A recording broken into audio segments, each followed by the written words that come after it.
Listen to The Cat's Den with Johnny Cat at utahmusicradio.com. Okay, here we go. Johnny C. and Mateo. Utah Music Radio.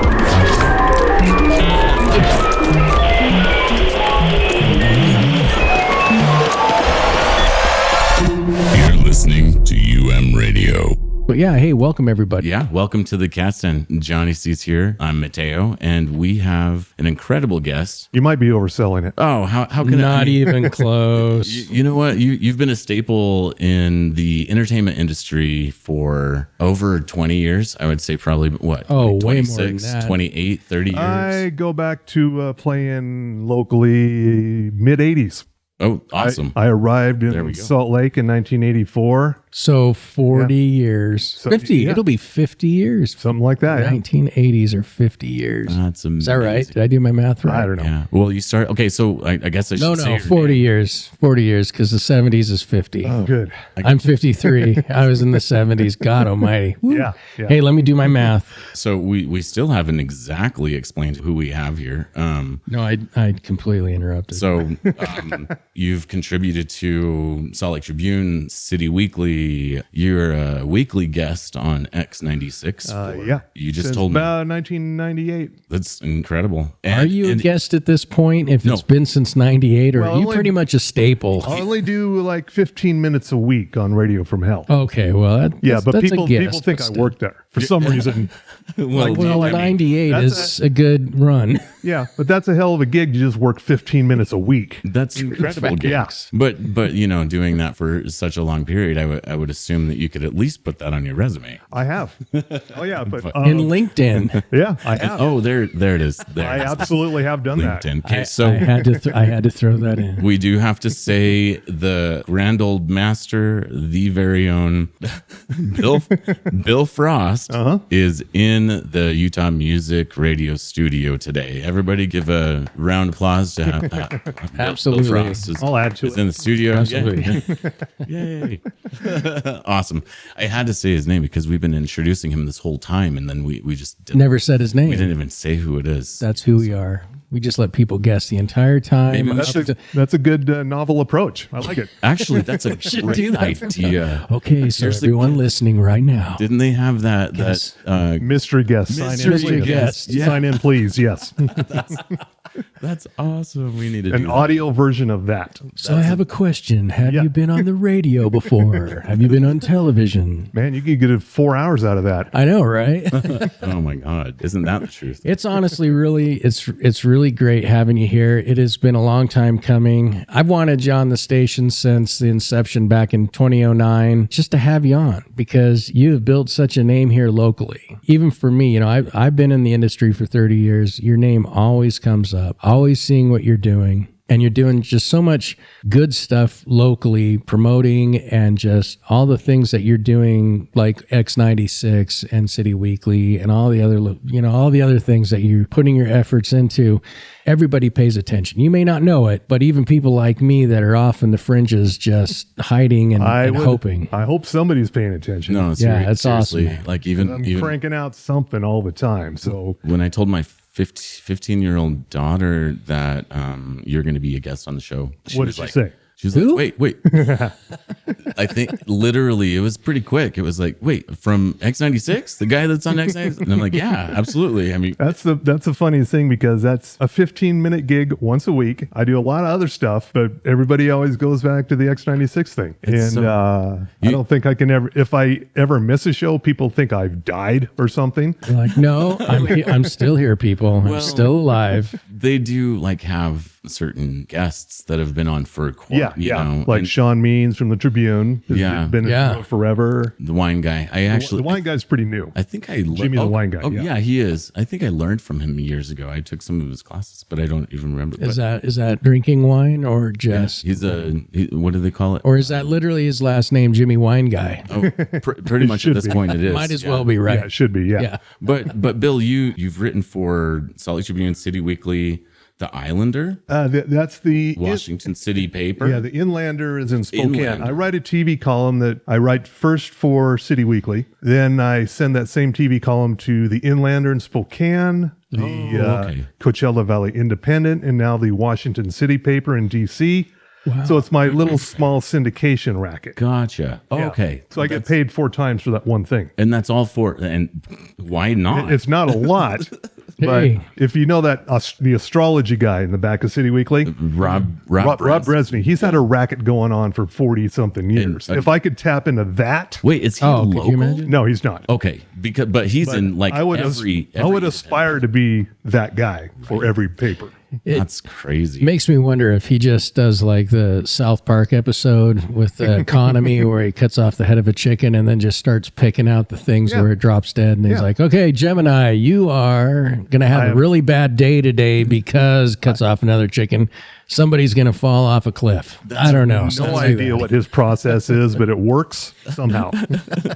Or when they figured out, I mean, I think it was dolphins, and they had like the balls, and they were. It was how Family Guy came up with their, how Family Guy came up with their scripts through each episode. Right. Yeah. Whatever. Right. Sorry, but you started off with and this is something that I remember from years and years ago. The Private Eye. Well, I started writing. I dabbled in writing in my brief college career for school papers and things like that. But I got into writing for Slug Magazine around 1993. And I would send it in anonymously under the name Helen Wolf. No way. And it was typed. Didn't have a computer then. Right. It was typed in. So I'd send it in to J.R. Ruppel, and he had no idea who I was for several months. I knew him personally, but I just didn't let on that I was doing this. He finally figured it out. I love this. And so we did this for 93 to 96. And then I took a job with Grid Magazine, actually getting paid, which was like blew my mind. It's like, you can get paid for writing. Wait a minute. Slug didn't pay, still doesn't. But Grid Magazine was a part of X96. Yeah. So I wrote for them for a couple of years. And then I got poached by City Weekly, at the time Private Eye.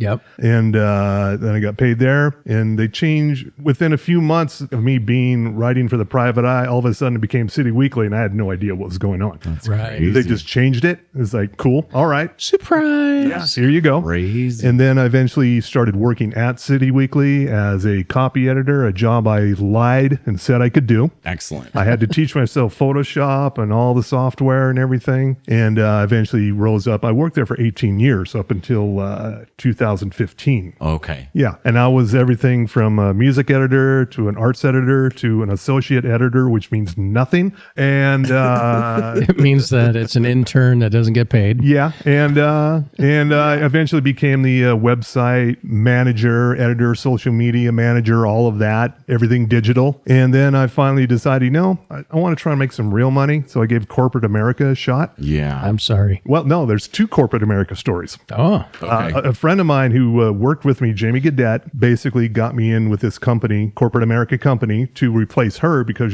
she was moving on to something bigger. So she knew I was looking to try this thing out because I've only worked for small shops, mom and pop businesses, small businesses my whole life. Let's see what this is about. So I came in to replace her as a marketing copywriter. I did absolutely pretty much no work for a year and a half because they didn't know they had a marketing team, but they didn't know what to do with them. So I basically just worked on freelance stuff at work the whole time and just collected a stupid paycheck. That's crazy. For a year and a half. Then then they laid off like 300 people. I was one of them. Man. So I was kind of adrift for a month or so. I was unemployed. And then through LinkedIn, I got recruited to my most recent company, and I stayed there for 7.5 years before getting laid off. And so I think I'm done with corporate America. They're fun.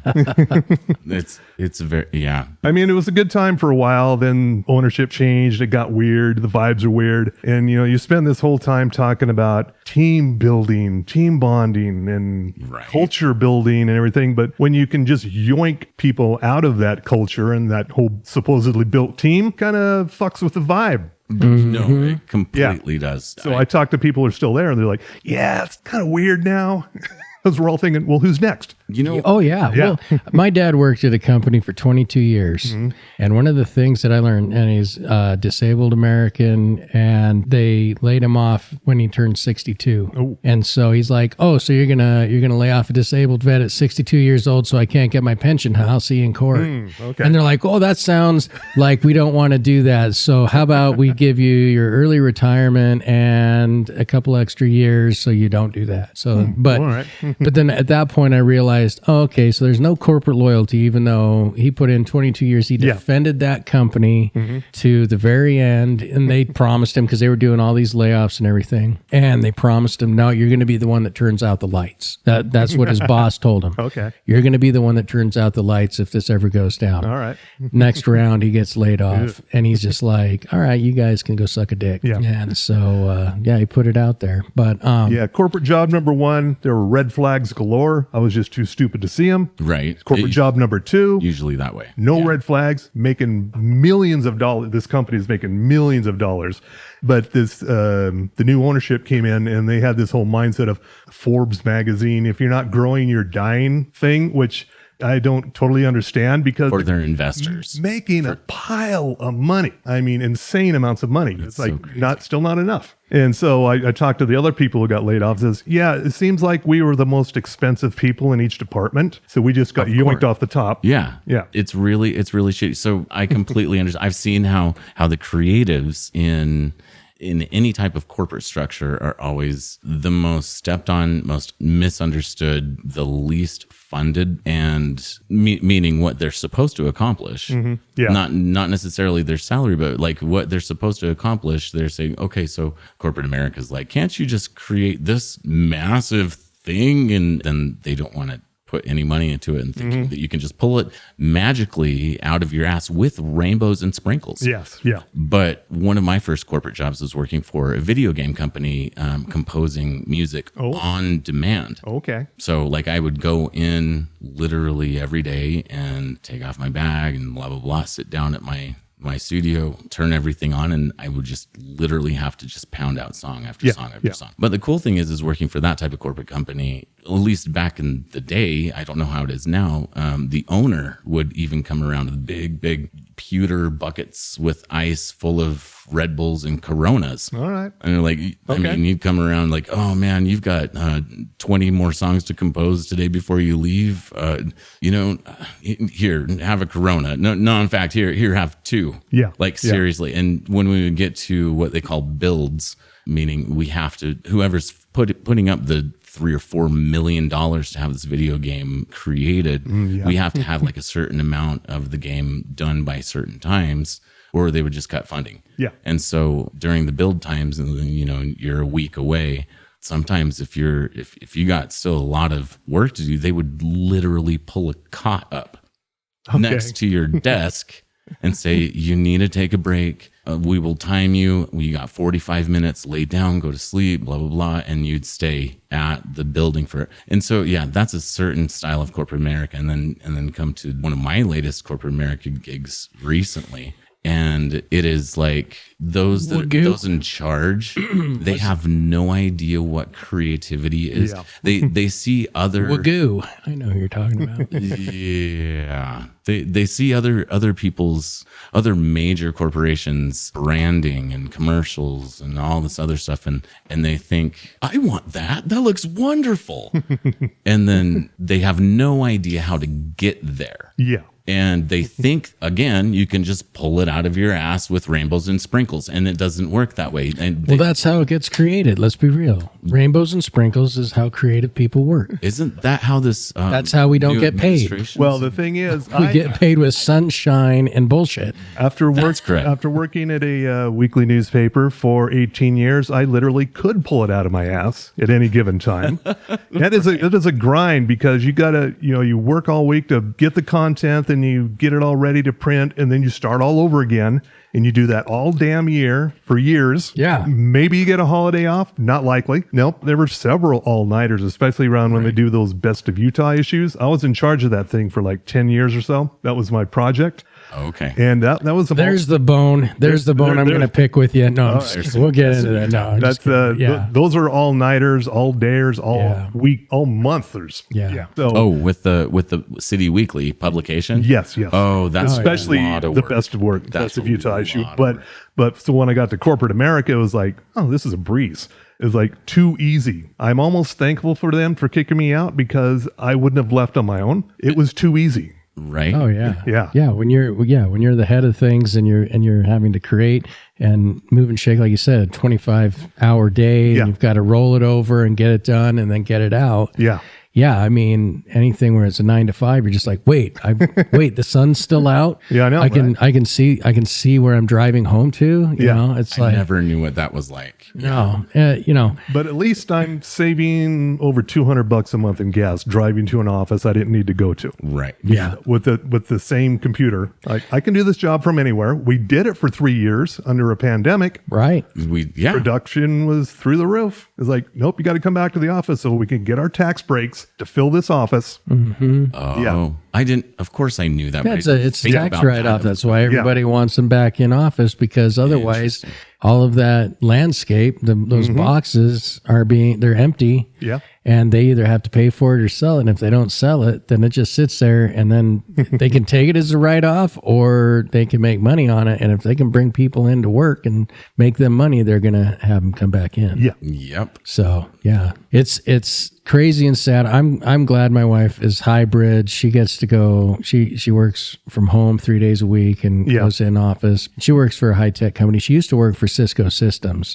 and she got laid off at the last big round. They laid off like 7,000 people, and the thing is that I won't get into the details of it, but they laid off the majority of all the COVID hires that they had because they got this new company, and the VP thought he knew what he was doing, and so now she talks to some of her ex-coworkers, and they're just like, it's a shit show now. Yeah. And it's like, well, yeah, because they didn't know what they were doing. And now they're letting go all the people that actually brought billions of dollars into the company. And now they're like, oh, we can still do that. And they're like, no, you won't, because those people that brought that money are now gone looking for other jobs. So, but yeah, now she has another great job at another high-tech company here in Lehigh in Silicon Slopes. So Yeah. I've picked up a couple what is it? of... What's it called? It's not Silicon Slopes. It's, where is it? It's not the Wasatch Slopes. What do they call it over there in Lehigh? It's not Silicon Slopes. Yeah, they're trying to. Pretty sure that's it, isn't it? Isn't it? I thought Silicon. Oh yeah, Silicon Slopes, Silicon Valley. Right. Yeah. Yeah, okay. Slopes and Valley. Yeah, That's yeah. right. Okay. Yeah, they just slide right on into. Yeah. I've picked up a couple freelance gigs. I'm liking that. So I'm kind of leaning more towards that. I'm also pretty much only applying for remote jobs and hybrid jobs, and we'll see what happens. Unlike my LinkedIn posts, I'm not really all that worried about it. Yeah. So I want to. But I love that you put that twist and pressure on all of those like cutthroat, super tight tie professionals, and I love that you love to get that reaction from them. It's one of the.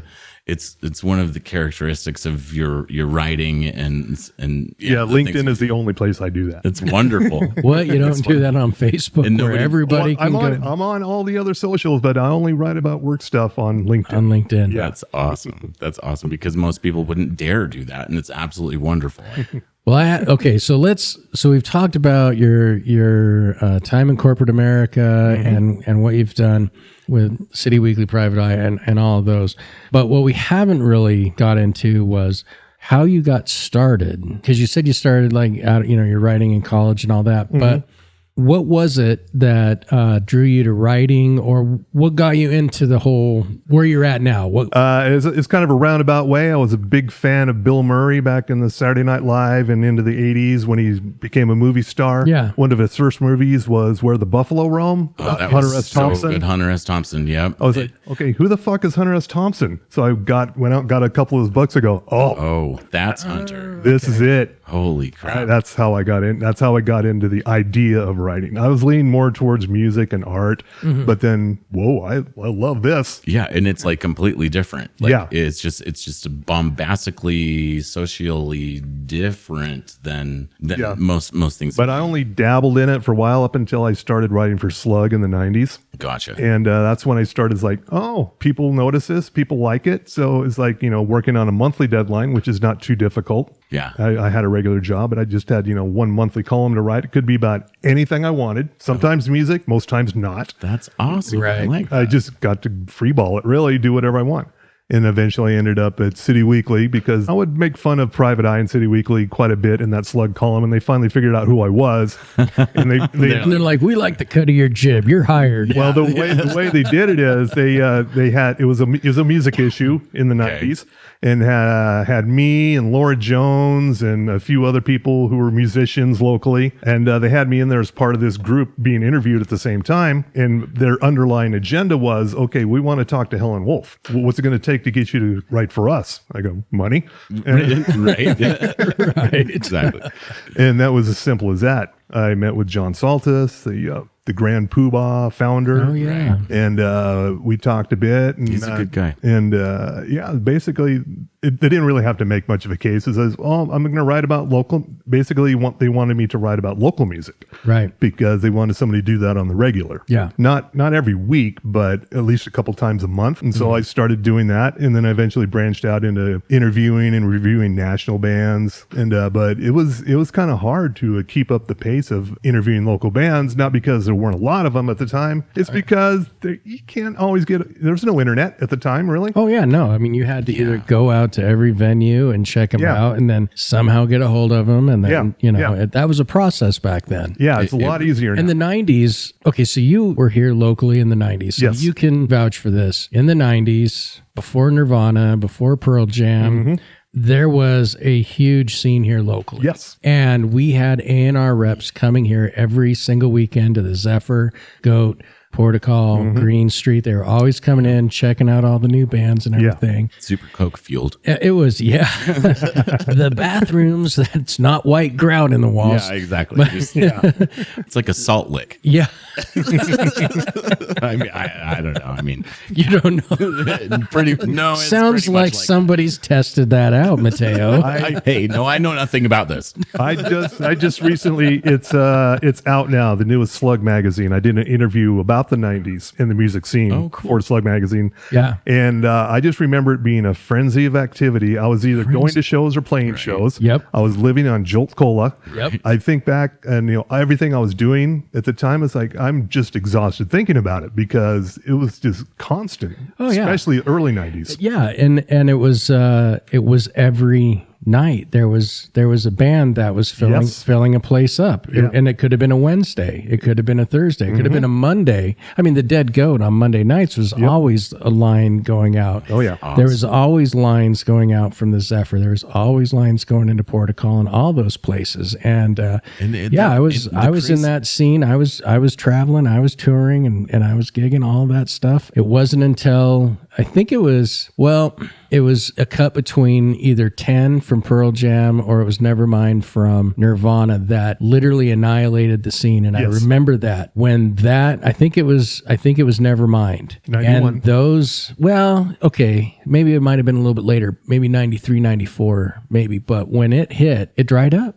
I remember it was like A&R reps. You could trip over them. You'd walk through the door and there was a guy in a suit, some guy, and you're like, oh, what are you doing? Oh, yeah, I'm here from Sub Pop Records. Oh, yeah, I'm here from Sony. Oh, yeah, I'm here from Geffen. No, John. And you're like, wow. And then all of a sudden they went poof. You got to build the picture for the audience a little more. So I'm just saying it just went poof. Yeah, it did. No, but Sadly. during that time, so like you said, you got Portical, you got the Zephyr, you got Dead Green Goat, Street, and Dead Green Goat. Street, and Deviate, and like Deviate, and like the Safari the cool Club. thing- Do you remember Safari Club? Oh yeah. Bash.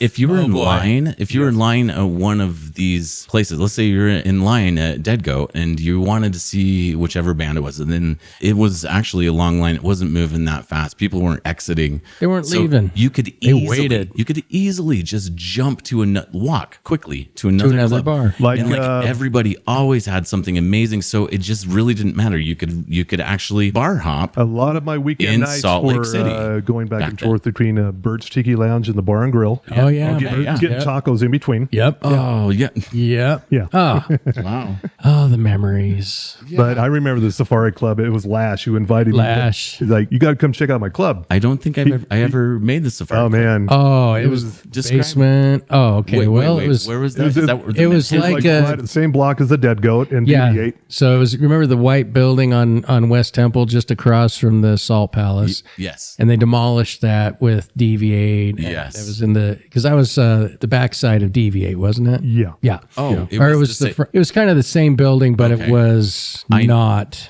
I never it was- went in there. I'd been to DV8. Oh. I just didn't go to. So think of it as a mix between.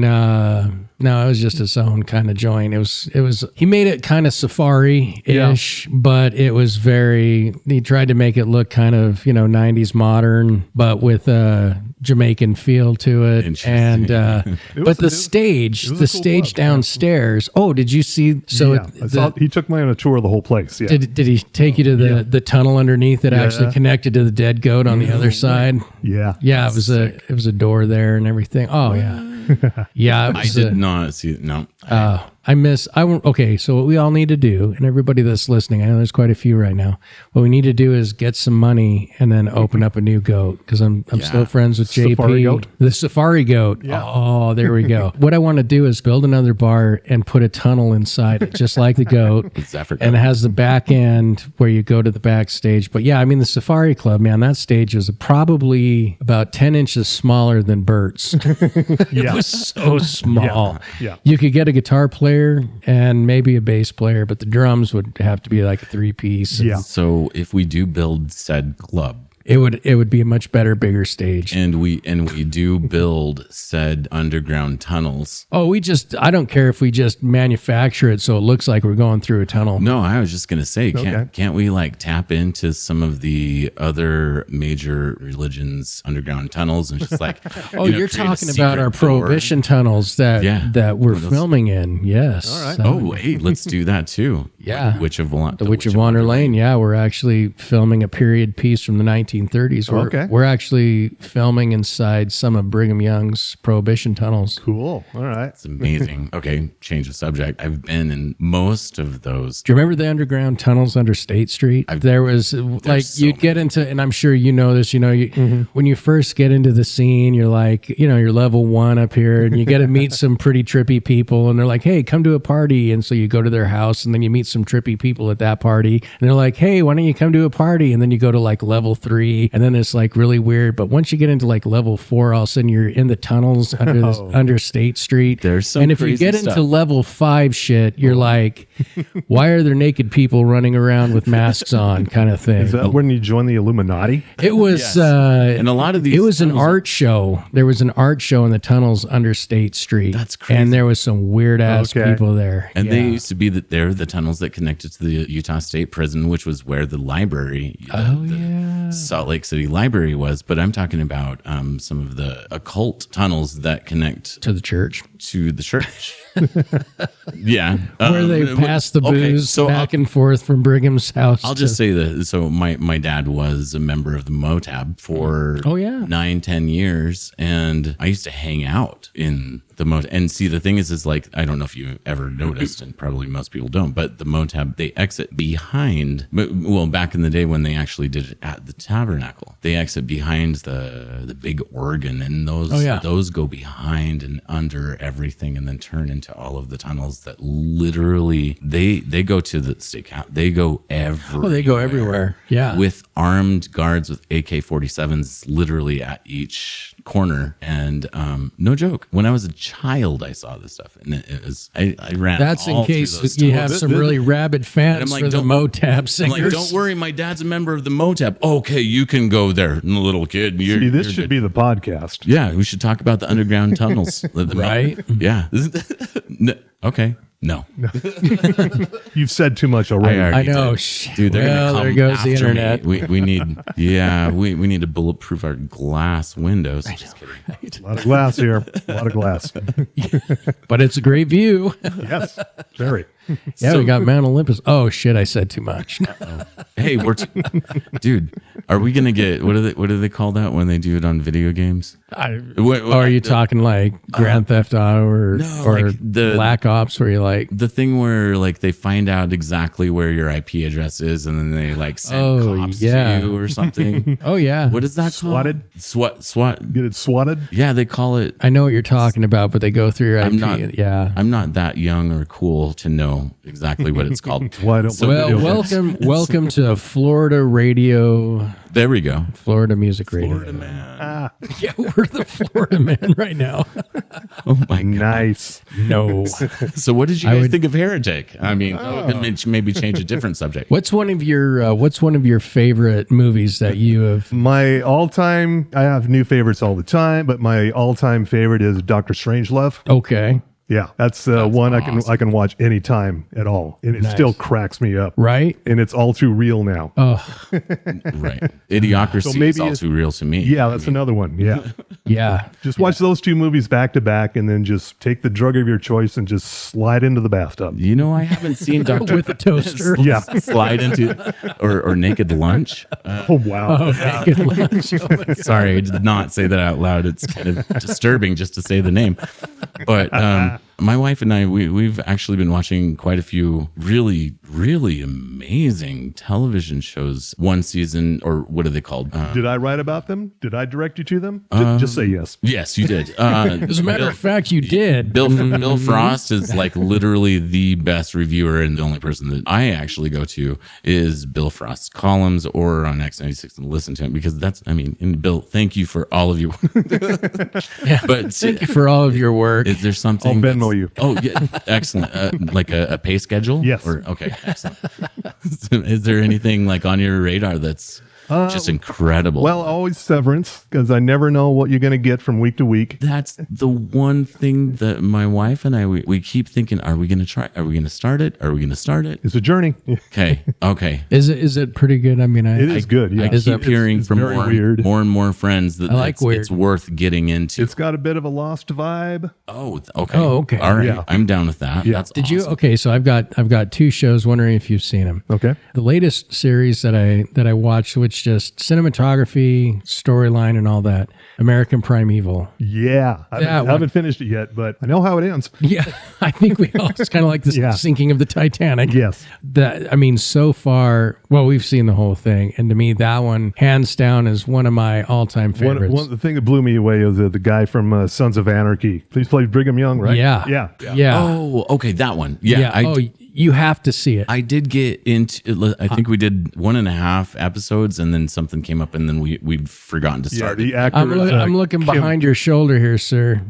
The actor's Kim Coates. I think he played Tig on Sons of Anarchy. Yeah. Okay. Yeah. Yeah. I have to tell you that, to me, that is what I am aspiring to for this horror western that I'm working on. The cinematography, that when the buffalo, was it the buffalo or the horse? I can't remember. Was it the cow that goes running through? Have you seen that part yet? I don't think so, no. Oh God, I'm not even gonna. Okay. I'm just gonna. All right. I have to watch it because Buffalo flying through. Not even gonna go there. No, you didn't hear a thing. You But know, at watch least I it have because a reference of time. it's. I know that's where John was watching Buffalo flying through. Yeah. No, it's I absolutely, it blows my mind, and it's something to aspire to. And then the other one I've got for you that I'm wondering if you've seen is Dark. Dark. It's Been a minute, but yeah, I have seen that. what did you think of the ending when I the can't remember. realization of nothing, that it's like it was an absolute anthology for atheism. Yeah, it's been a while since I've seen it. Yeah, so it's been a couple of years for me too, but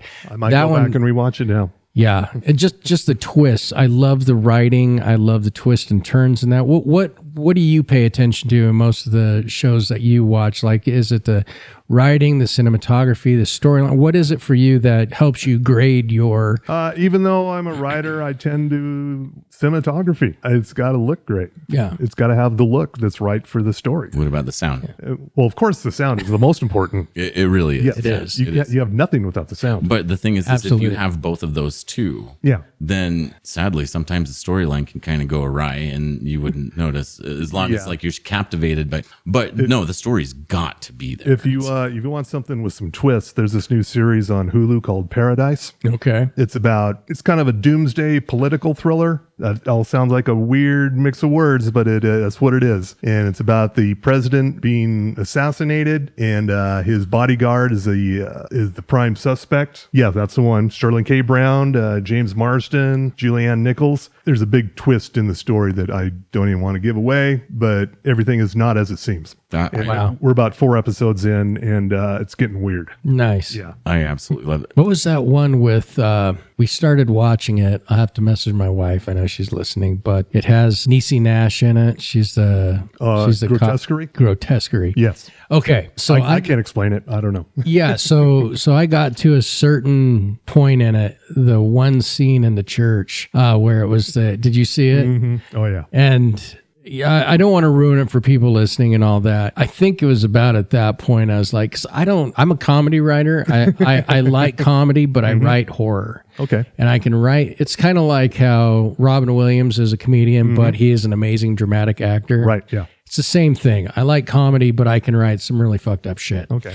And that show really starts twisting your head up around almost like those intestines. And it's a really good show up until it all of a sudden when they're like, oh, this doesn't make sense. And they're like, oh, yeah, okay. And then from what my wife was saying, it just made this complete shift. And she's like, I got lost. I can't. Yeah, I wasn't really down with that shift either. Okay, so you're in the talking same. Okay, so she saw it and she's like, I got lost in it. I'm done. Yeah. So that's unfortunate when you got a series that's like keeps you captivated, and they're like, we're gonna make a sharp left. Yeah. And the woman who played the nun on that show. Yeah. She's got a really interesting look. She came from Broadway. I can't remember her name, but she just recently turned up just watching some random cop show. And she showed up as a detective. I was like, oh, this is weird. I can't see her as anything but that character from That Grotesquerie. freaky nun. Yeah. And here she is just, wearing a suit, playing a detective. It's like, no, it doesn't work. I can't see her doing anything else now. Right.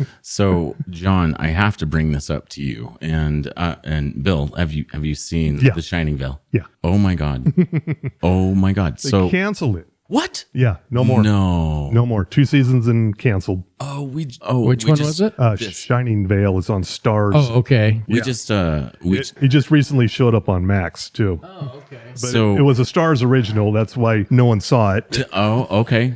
Interesting because I thought this should have gotten accolades. Well, it was because because it was on Stars. That and not a lot of sucks. people have So- Stars. A lot of shows will start off on Stars or a small platform like that, and eventually they'll sell it off to Max or Netflix or something, and then all of a sudden everybody, oh, what's this show? Right. It was canceled 2 years ago. I know, but it's here's like this. 2014, and you're like, 2014? What the hell are you talking about? The biggest one happened to me last year, Loudermilk. It's on Netflix now. Loudermilk, I wrote about that 5 or 6 years ago when it was on DirecTV's Audience Network, which no one knows. But Facts. it started there. It went to Prime Video eventually. Then it ended after years after it was canceled. It ended up on Netflix. All of a sudden, everybody's hitting me up about this show. It's like, yeah, I wrote about that a long time ago. Yeah, here, check 2019. It's right there. Yeah, they don't notice the date on it. They just say, "Oh, this new show." Well, it's not exactly new. Yeah. But it's still worth watching. It's really funny. Yeah. Well, now I want to do a quick shift because you're also a musician, and we were talking about the music scene and everything like that. But let's talk about your music in general. Okay. Yeah. All right. And we've got. I'm going to let you pronounce it because I screw it up every time. All right. Magda Vega.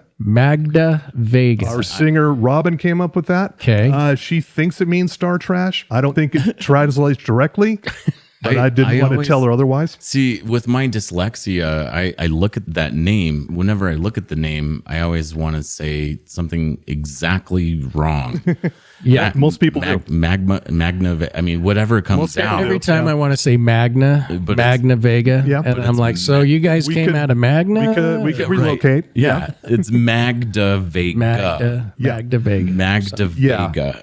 We're entering our 12th year as a band. That's awesome. Also, I love it. Same And it's all the same four members. Yeah, Yeah. which is really strange. That is. Doesn't happen a lot. No. And we did our 10th anniversary show. We played our first show in 2013, and I wanted to see that so bad. Weekend between Christmas and New Year's, a kind of limbo time there, and we did it at That's a good time. We did it at the Salt Lake Recording Service over on the west side, which is over by new, Fisher Brew. right? Yeah, it's The old Fisher Brewing, or the new Fisher Brewing. Yeah, it's on the same block as there. It's around the corner. I think it's about to be demolished now. Not Fisher. Wait, but not Fisher. Okay. Oh shit. That Makes sense. Sure, why not? Something good. But They got to tear that shit down too.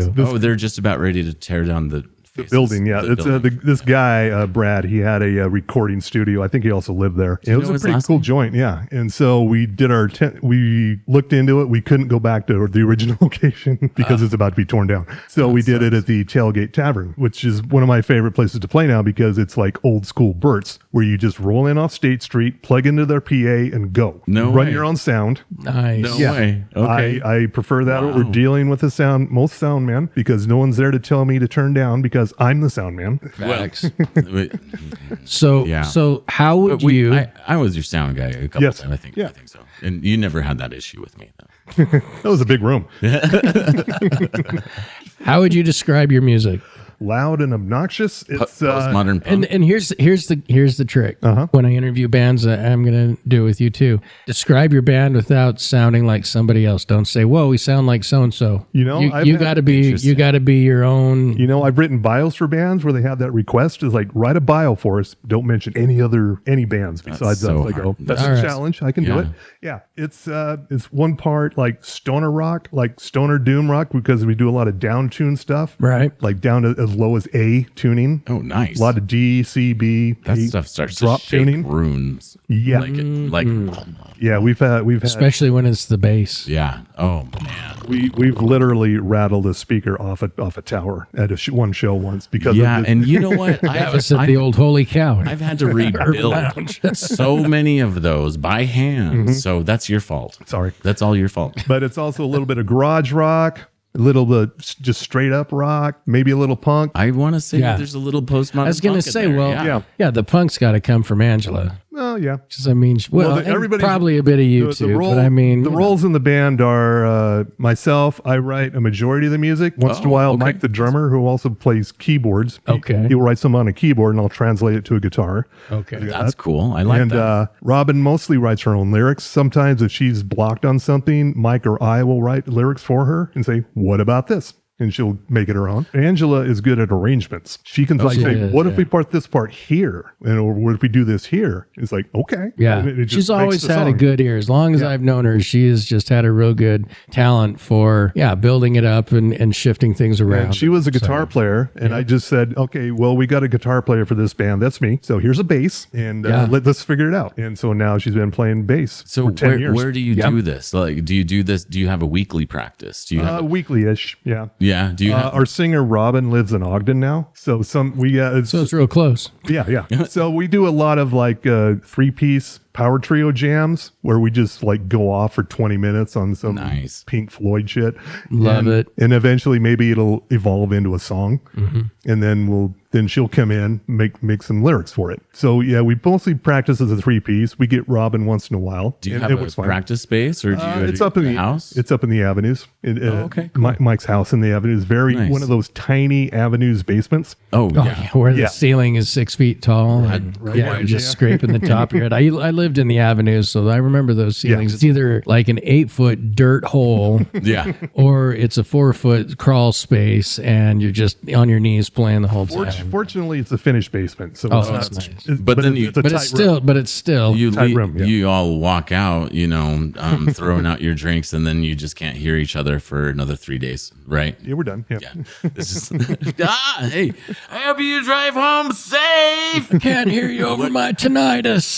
I went to a pawn shop. I bought a practice amp for this room. It's like, hey, this is a tiny room. I'm going to need a small practice amp. And so I picked up this custom with a K from the 80s. I love those. A lead one. Those custom are for me. amazing. It's only 35 watts. It's louder than my 100-watt tube amp. It's insane. Wonderful to record as well. Oh, yeah? They are, I'm pretty sure that was a subsidiary, Gibson Chicago from a while. Like, they didn't ever talk about it. Wait, it wasn't Gibson. It was, I don't know. Anyways, awesome brand. Loud as hell amp. It won't turn down. So I was like, well, I picked the wrong amp for a practice space, but it's what I've been using in that room for the last 10 years. So Nice.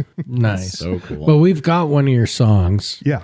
So why don't we play that? This is off your Destroyer album. That is our right? second album, yeah. Okay. Our first album we recorded with Mike Sasich over at Man vs. Music Studio. Okay. We told him what we wanted. The way we record with Sasich is we're all in the same room, singer all, PA running, bleed like crazy. It's all live. Oh, yeah. I mean, Wait, bleed in the recording room. Hey, Mike, I know you can hear me. You need to get in touch. We got to talk about some things. So we record it live all in the room. So on this album, they're all pretty much first and second takes, all of us live. Awesome. Very little punching in, very little cleaning up. nice. Excellent. And this song is one of them. Junkie, it's the first song on the album. This is all live in person. In studio. So this is kind of like what we did with our To Be Determined album, is that it's just all in one room, one take. Yeah.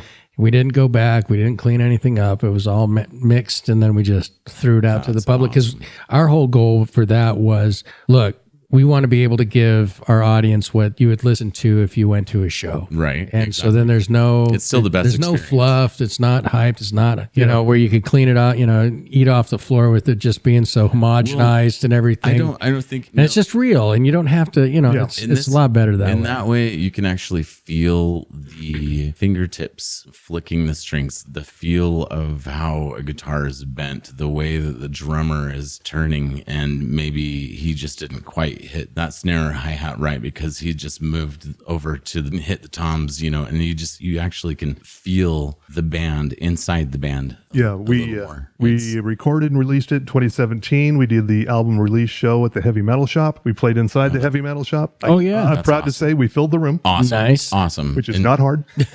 So all 14 people showed up, and it was awesome. I'll tell you what, even though, once again, maybe we don't understand how small and or big that is, but I've lived in a few countries, and they all know about the Heavy Metal Shop. Oh, everybody in the scene knows. I mean, Seriously. even like Metallica wears the Heavy Metal Shop shirts, and everybody that's come through. This is one of my 14. There it Heavy is, Metal right Shop there. You're shirts. wearing it. Yeah. So when I was doing stage Metro, Oh yeah. so during that time period, they did so many heavy metal bands, but we actually pulled a crazy amount from Sweden, Finland, Denmark. I think we even got a few bands from Transylvania, and Nice. literally death metal. It's super crazy, but they all Uber death. They all came through, and a lot of them, heavy metal shop, heavy metal shop, like I don't know how they said, but it's known throughout the world. Absolutely. It's huge. It's so cool. You're listening to Radio. Join Johnny C. and Mateo as we interview musicians, filmmakers, business owners, and community leaders supporting our local industries on UtahMusicRadio.com.